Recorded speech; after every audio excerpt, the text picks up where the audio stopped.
Voici comment j'ai donné à mon mari, qui ramenait une femme à la maison chaque fois que je partais en voyage d'affaires, ce qu'il méritait. Et, chérie, j'ai récemment remarqué que je pouvais sentir une sorte de parfum sucré dans la maison. Dis-moi que je ne suis pas la seule à le sentir. Tu imagines des choses. Quelques jours plus tard, j'ai élaboré un stratagème pour piéger mon mari. J'ai été témoin du moment où mon mari a ramené une femme chez nous. J'ai sonné à la porte avec une certaine personne à mes côtés. « J'arrive », a dit mon mari d'une voix joyeuse. Quelques secondes plus tard, la porte s'ouvre et il voit sa fin légitime. L'heure de la vengeance a sonné. Je m'appelle Rose et j'ai 28 ans. Je travaille en tant qu'officielle d'évaluation sensorielle. En d'autres termes, mon travail consiste à identifier différentes odeurs et à les évaluer. J'ai toujours eu un sens de l'odorat très sensible, même comparé à celui d'autres personnes. Mon nez détecte les odeurs subtiles beaucoup plus souvent. J'ai choisi cette profession pour tirer le meilleur parti de cette caractéristique, certes étrange. Je n'aurais jamais pensé que mon empreinte génétique, concernant mon sens de l'odorat, me conduirait un jour à un emploi. Maintenant, je voyage partout dans le pays grâce à ce nez prodigieux. Je suis reconnue, par moi-même et par les autres, comme une femme qui a un bon travail et qui gagne bien sa vie. Mon mari, Evan, est 2 ans plus jeune que moi, je l'ai rencontré grâce à un ami commun. Dès qu'il m'a vue, il s'est exclamé « Mademoiselle Rose, je suis tombé amoureux de vous dès le premier regard. Accepteriez-vous de m'épouser ?» Il a littéralement baissé la tête et tendu sa main droite vers moi. J'ai été surprise de voir quelque chose que j'avais déjà aperçu à la télévision, la soudaineté de ses actions m'a laissé sans voix. Puis Evan a doucement relevé la tête et a dit d'une voix douce « Je ne suis pas à la hauteur pour vous, Mademoiselle Rose. » J'ai trouvé son expression à ce moment-là irrésistiblement mignonne. Alors j'ai répondu « Non, non, bien sûr que non. Je suis flattée. J'espère que nous pourrons être heureux ensemble. » Ensuite, après 2 années de fréquentation, nous nous sommes mariés. Mon mari est aide-soignant et peut-être est-ce en raison de son contact quotidien avec les personnes âgées qu'il a une personnalité très décontractée et ouverte à toutes sortes de choses. Pour le dire gentiment, c'est le genre de personne qui accepte tout ce que les gens proposent. Pour le dire de manière négative, il se fiche de tout. Il est capable de cuisiner, mais il est déplorable pour le nettoyage. Je suis la seule à effectuer le ménage. En raison de mon caractère méticuleux et de ce nez que je possède, je suis dans l'obligation de nettoyer chaque recoin avant de me sentir satisfaite. Cependant, peu importe la propreté de la maison lorsque je pars en voyage d'affaires, lors de mon retour, j'ai toujours l'impression que la maison a été victime d'un cambriolage. La maison est toujours, invariablement, un tourbillon d'entropie et de chaos. Le fait que mon mari puisse vivre dans une chambre aussi en désordre m'étonne toujours. Une partie de moi avait renoncé à essayer de lui apprendre à la nettoyer correctement. Cependant, peu à peu, j'ai pris le temps de lui inculquer les techniques de nettoyage. Un jour, je suis rentrée d'un voyage professionnel. C'était une affaire intéressante puisqu'il s'agissait d'une cuisine de restaurant qui éprouvait des difficultés à localiser une fuite de gaz. Ils avaient été contraints de fermer le restaurant après qu'un petit incendie se soit déclaré quelques jours auparavant, mais qui avait heureusement été rapidement maîtrisé. Heureusement, ils m'ont engagé pour détecter l'origine de la fuite de gaz, et cela m'a probablement pris 10 minutes pour la trouver. Il va sans dire que nous étions tous heureux à la fin. Je suis rentrée à la maison et dès que j'ai ouvert la porte d'entrée, j'ai senti quelque chose d'étrange. Attends. Oui, c'est une odeur de parfum, et c'est le genre d'odeur que les femmes affectionnent. Cependant, comme le parfum était particulièrement à mon goût, cela me rendait quelque peu nauséeux. Mais pourquoi est-ce que je perçois ce genre de parfum dans ma propre maison ? Je prends mes bagages et me dirige vers le salon. J'entre et découvre une scène encore plus surprenante. Je suis à la maison. Bienvenue chez toi, chérie. Je suis sur le point de finir de préparer le dîner, alors attends un petit moment. Mon mari était de très bonne humeur. En plus de cela, la pièce qui était habituellement si désordonnée était en fait impeccable. As-tu nettoyé la pièce, Evan ? Oui, j'ai fait ça. Pourquoi ? Tu sais que je peux aussi faire le ménage, n'est-ce pas ? Ah, vraiment ? Peu importe combien de fois je lui ai dit, il n'a jamais nettoyé la maison. Jamais. Dès que je franchis la porte d'entrée, je sens le parfum d'une femme. Mon propre mari, qui est de très bonne humeur, à nettoyer toute la maison. C'est tout simplement trop suspect. Se pourrait-il qu'il ait une amante? Amène-t-il une femme dans cette maison? Dis donc, pendant que j'étais en voyage d'affaires, qu'as-tu fait, Evan? Comment ça? Je viens de me réveiller. J'ai préparé le petit déjeuner puis je suis allée travailler. Enfin, je suis rentrée. Rien d'inhabituel. Cependant, tu as nettoyé le salon. Ce serait plutôt inhabituel, ne serais-tu pas d'accord? Je le regarde avec un léger soupçon de suspicion. À cela, il répond, « Oh, Rose, je suis désolé. La vérité est que ma mère est passée et a nettoyé la maison. » Oh, c'est gentil de sa part. Nous devrions l'appeler pour la remercier. Je ne pense pas que ce soit nécessaire, chérie. Elle a aussi dit qu'elle n'avait pas besoin d'être remerciée. Elle était heureuse de pouvoir aider. Oh, mon cher époux, cette réaction est simplement trop suspecte. J'ai faim d'être convaincue à ce moment-là, mais j'ai décidé d'élaborer un plan pour vérifier si le comportement suspect de mon mari pouvait être justifié. Une semaine plus tard, je lui ai annoncé que je partais en voyage d'affaires. La vérité, c'est que c'était un mensonge. Je n'avais aucun voyage d'affaires et je n'allais nulle part, pour être franche. Eh bien, chérie, je pars en voyage d'affaires à partir de demain. Zut, encore une fois? Eh bien, on n'y peut rien, je suppose. Combien de jours seras-tu absent cette fois-ci? Je vais à Seattle pour 5 jours. Je suis désolée. Je te laisse toujours seule à la maison, chérie. D'accord. C'est ton travail, et ça nous aide vraiment à vivre bien et en bonne santé.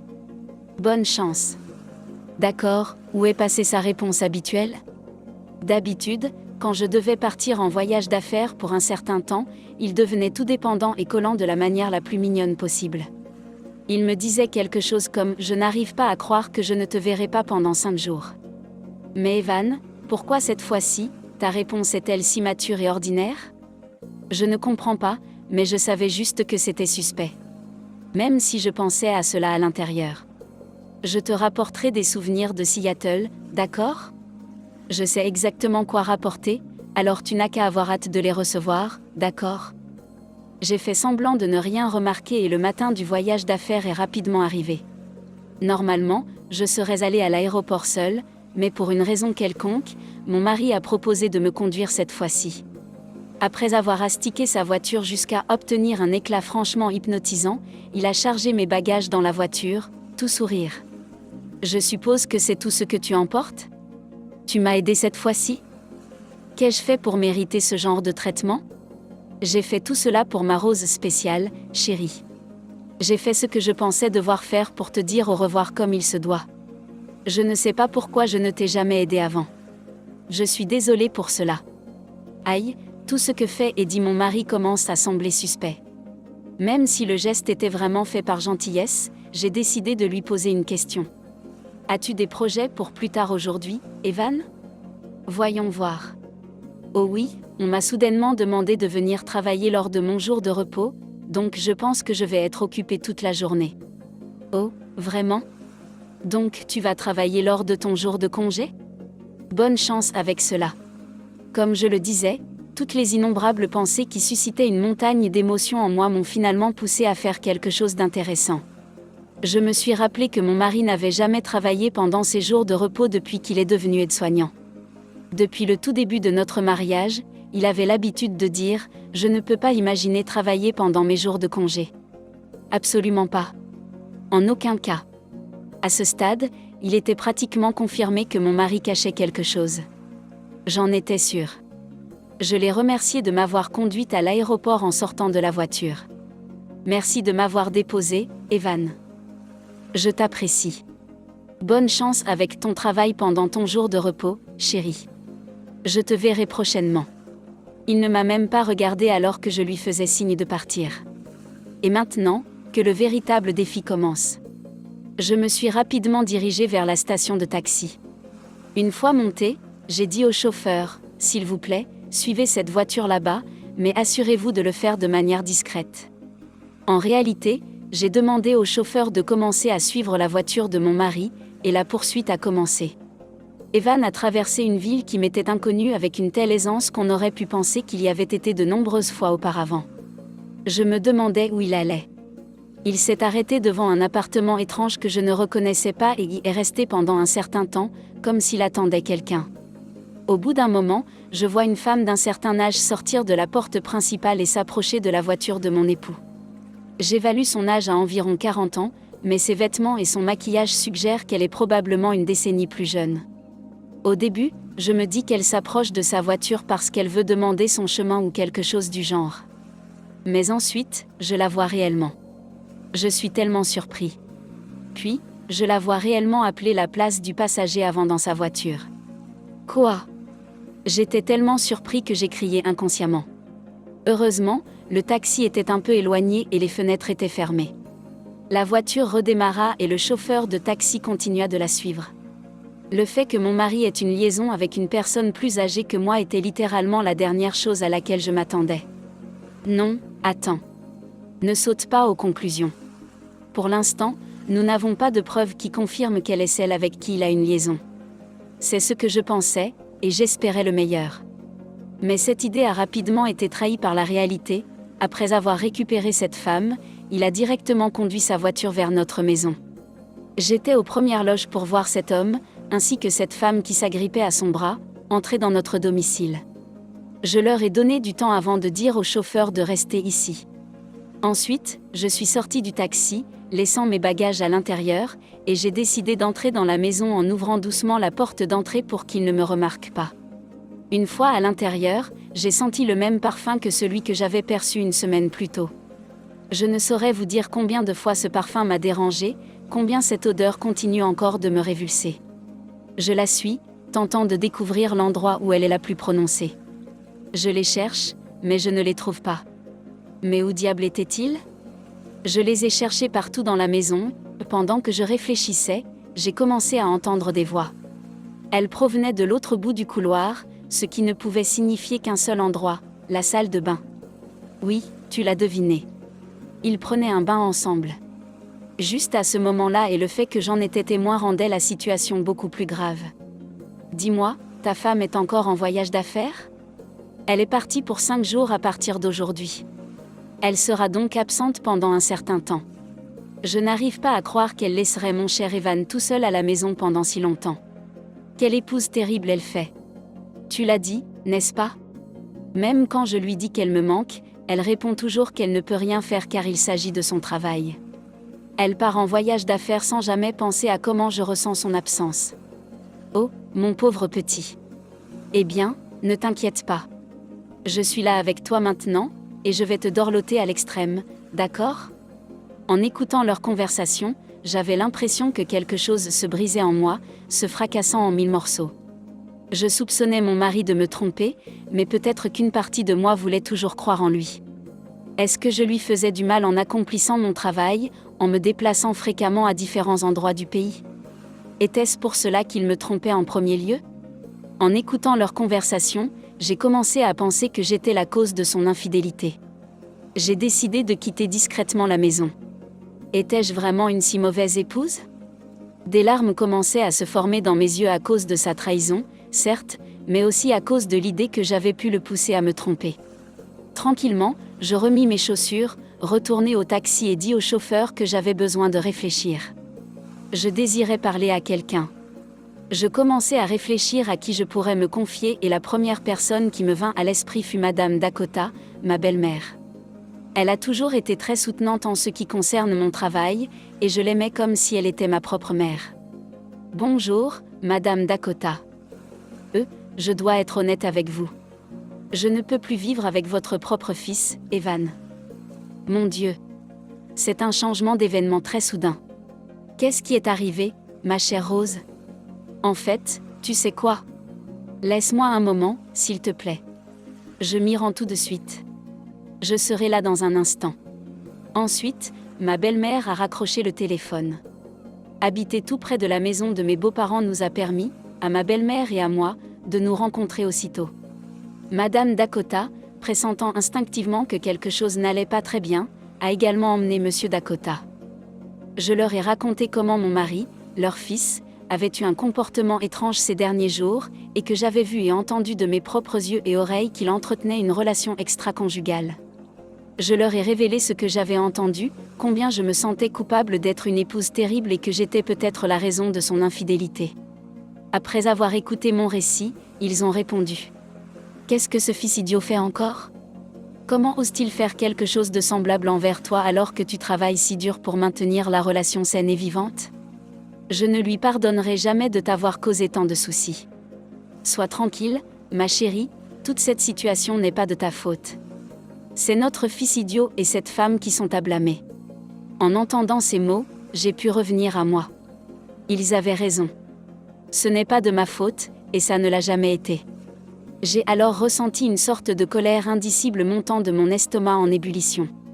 Je ne pouvais même plus rester immobile. Monsieur Dakota, Madame Dakota, je suis désolée, mais je ne peux pas pardonner à votre fils. Il m'a trahi et je vais le faire payer pour ce qu'il a fait. Je suis d'accord, ma chérie. Il mérite de payer pour sa trahison. Je disais qu'il faut descendre là-bas et lui montrer de quoi nous sommes capables. Suite à cela, mes beaux-parents et moi sommes retournés une fois de plus à la porte d'entrée de la maison. Je pensais qu'il ne serait pas intéressant si nous forcions simplement l'entrée et provoquions un désordre.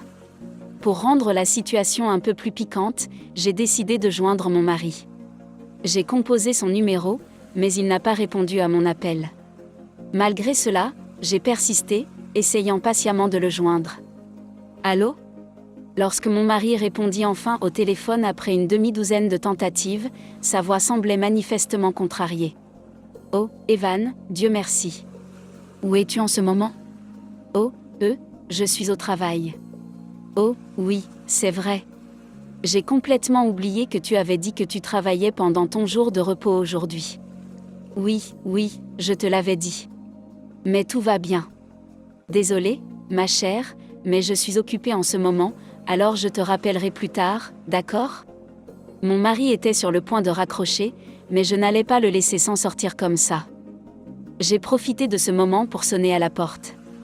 À travers le téléphone, j'ai entendu un bruit très familier, ding-dong. Attends une seconde. Je crois que je viens d'entendre la sonnette de la porte. On dirait notre sonnette de maison. Chérie, je pensais que tu étais au travail. C'est étrange. Je pense qu'il y a quelqu'un, je ne serai donc qu'une minute. En regardant par la porte d'entrée, mon mari m'a aperçu, ainsi que mes beaux-parents, dehors, imperturbables, comme si nous faisions partie de la Ligue des justiciers. « Que faites-vous ici ?» a demandé mon mari, avec une voix paniquée. J'ai interrompu la conversation téléphonique à cet instant. Ensuite, mes beaux-parents et moi avons décidé d'investir la maison. Naturellement, je devais préserver les preuves de son infidélité, j'ai donc mis en marche la caméra de mon smartphone et commencé à enregistrer. J'ai forcé la porte d'entrée, et à ce moment précis, mes beaux-parents et moi nous sommes précipités dans la maison comme une avalanche de personnes en plein chaos. Evan, juste vêtu de ses sous-vêtements et hurlant de terreur, a commencé à prendre la fuite. Monsieur Dakota s'est lancé à sa poursuite. Il s'avère qu'Evan, qui n'a jamais pensé que cela arriverait, a répondu au téléphone alors qu'il ne portait encore rien d'autre que ses sous-vêtements. Désespérément, il a tenté de s'habiller, mais Monsieur Dakota l'a inlassablement chargé. « Abandonne, Evan, a-t-il dit. Fils, nous savons déjà que tu as eu une liaison dans cette maison. Mais je n'ai pas eu de liaison, vraiment, a répondu Evan. Tu dis toujours ça, même dans une situation sans espoir ? Madame Dakota a contourné son mari et son fils avant de se diriger directement vers la chambre à coucher. Comme elle s'y attendait, la femme infidèle était toujours au lit. Sans pitié, Madame Dakota a arraché le drap de la femme recroquevillée sur le lit. « Arrêtez, s'il vous plaît », hurlait la femme en tentant d'arracher les draps des mains de Madame Dakota. Pendant ce temps, cette dernière rassemblait rapidement tout ce qu'elle pouvait. Elle a récupéré les vêtements de la femme trompeuse, y compris quelques sous-vêtements. « S'il vous plaît, rendez-les-moi !» Elle pleurait à chaudes larmes, mais Madame Dakota n'a jamais jeté un regard en arrière vers la femme, continuant de confisquer ce qui pouvait être considéré comme ses effets personnels. Puis, mon beau-père est entré dans la pièce et lui a simplement dit 5 mots. « Toi, femme, dans le salon, maintenant. » Sa voix était d'un calme terrifiant. La femme infidèle, pleurant à chaudes larmes, s'est enveloppée sous un drap et s'est précipitée vers le salon. Ma belle-mère filmait toute la scène avec mon téléphone. Assurément, la preuve serait à même de convaincre un futur jury qu'elle est coupable d'adultère. Lorsque nous sommes entrés dans le salon, mon mari était déjà là, en sous-vêtements, assis sur le sol à genoux, attendant, tremblant, les autres membres de notre groupe. Monsieur Dakota devait sûrement lui avoir donné du fil à retordre, à en juger par l'apparence des cheveux d'Evan qui ressemblaient à un parfait terrier de blaireau. Puis, 5 mots de plus furent adressés à la femme. Elle tremblait de peur, tout comme Evan, et elle s'est agenouillée près de lui en tremblant, le dos droit, tout son corps enveloppé dans des draps. Monsieur Dakota se tenait devant eux, ses bras massifs croisés, les fixant tous deux pendant un moment. Le silence s'installe. Seuls les sanglots de la femme infidèle résonnent dans la pièce. Finalement, le silence est brisé par mon mari. « Je suis désolé, murmure-t-il. Je suis tellement désolé. J'étais si seule et pendant ce temps, elle a été si gentille et attentionnée envers moi. Avant de m'en rendre compte, cela a dégénéré. Je suis vraiment désolé. » Il ose me regarder pendant qu'il dit ça. « Tu as vraiment cru que c'était normal de me tromper juste parce que tu te sentais seule ? Quoi ? Mais... » Après avoir réfléchi, cherché ses mots pendant un moment, mon mari a continué. « La tromperie n'était qu'un coup de tête, tu sais ? Je suis vraiment désolé. » Quelque chose a claqué en moi à l'écoute de ces mots, coup de tête. Cela fait un moment que je t'écoute, et voilà que tu dis des choses comme ça avant même que je m'en rende compte. Pour une fois, pourrais-tu être honnête et arrêter de dire des choses qui sonnent comme des erreurs ? Et tu t'attends vraiment à ce que je te plaigne ? Un homme adulte qui me dit qu'il se sent seul ? Tu es vraiment pathétique. C'est tout à fait douloureux. C'est embarrassant de t'écouter. Je lui ai donné une claque monumentale. Je suppose qu'il ne pensait pas que je perdrais mon sang-froid à ce point. Parce que, je crois que cette claque a finalement fait réaliser la gravité de la situation. Il a alors baissé la tête si profondément vers le sol et s'est excusé sans cesse. Je promets de ne plus te tromper, Rose, ma chérie. Alors s'il te plaît, trouve en toi la force de me pardonner, je t'en supplie. Voyant son propre fils dans cet état, Monsieur Dakota m'a dit, Rose, ma chère, nous sommes aussi responsables de cette situation, parce que nous l'avons laissé grandir avec ses idéologies répugnantes. Je suis tellement désolée.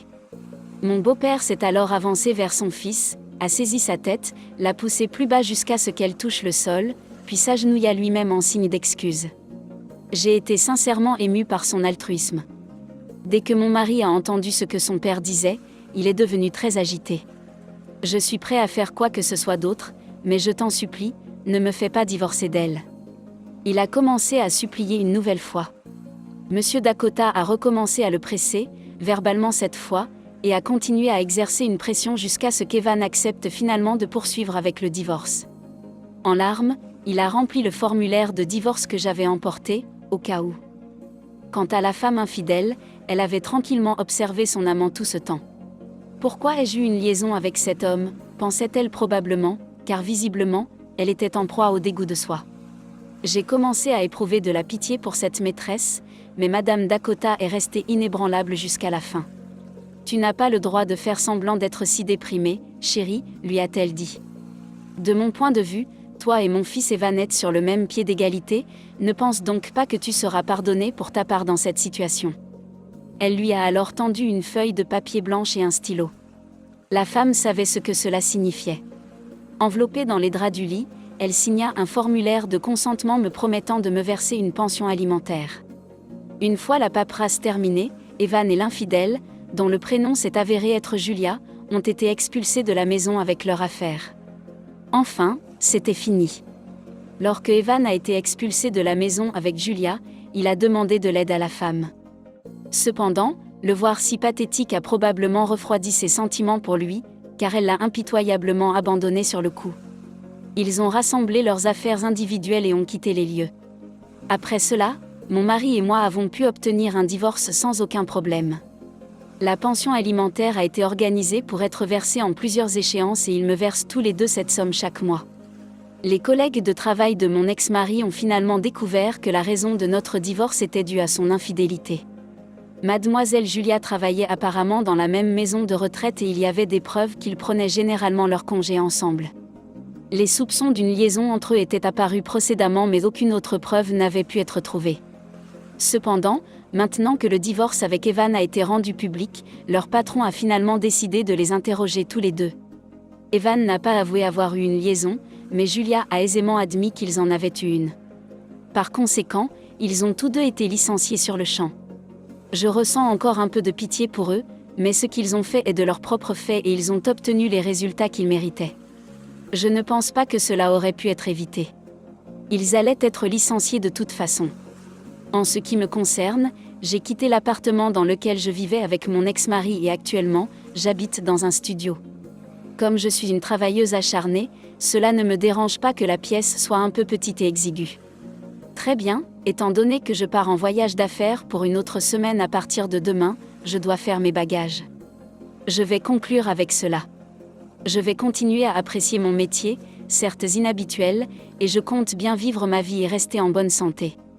Si vous avez aimé ce témoignage, n'hésitez pas à liker la vidéo, commenter et partager. Abonnez-vous également à la chaîne et activez la cloche pour être notifié de la prochaine vidéo. Prenez soin de vous.